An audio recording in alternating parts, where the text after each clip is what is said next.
माने हमल की जो दवा है सबसे पहले मार्केट में कब आई? कोई पता नहीं। पता है माने हमल होता क्या है? जो हमल गिराया जाता है। मेरी ये फील्ड ही नहीं है। तो क्वेश्चन जनरल नॉलेज का है, फील्ड नहीं है तो पता तो होना चाहिए।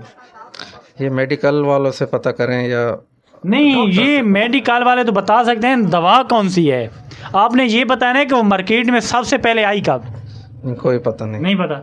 हमल यानी कि हमल गिराने की जो दवा है वो मार्केट में सबसे पहले कब आई? इसकी मालूमात तो नहीं है जी मुझे सही। नहीं मालूमात। नहीं। माने हमल यानी कि हमल गिराने की जो दवा है वो मार्केट में सबसे पहले कब आई? ये नहीं पता जी। नहीं पता। नहीं। ये पता है कि माने हमल होता क्या है, जी लेकिन उस दवा का नहीं पता कि मार्केट में सबसे पहले कब आई। नहीं। माने हमल यानी कि हमल गिराने की जो दवा है वो मार्केट में सबसे पहले कब आई? तो इसके बारे में नहीं पता। आपको नहीं पता? जर्नल नॉलेज से लगाओ नहीं है। माने हमल यानी कि हमल गिराने की जो दवा है वो मार्केट में सबसे पहले कब आई? 1960 में। 1960 में? हाँ जी। कन्फर्म है? कन्फर्म है। अंदाजा तो नहीं लगाया? नहीं।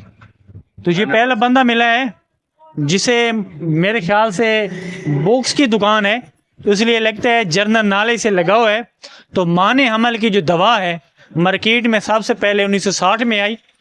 नाजरीन, आपने कमेंट सेक्शन में ज़रूर बताना है क्या इससे पहले आपको मालूम था। अगर नहीं मालूम था तो आज पता चल गया है। और कमेंट सेक्शन में ये भी ज़रूर बताना है कि ये वीडियो आप कहाँ से देख रहे हैं। इसके साथ ही अपने मेज़बान हसन न्याज़ी को इजाज़त दीजिए। इंशाअल्लाह ताला एक और नई वीडियो के साथ बहुत जल्द आपकी खिदमत में हाजिर होंगे। फ़िलहाल अल्लाह नेगेबान।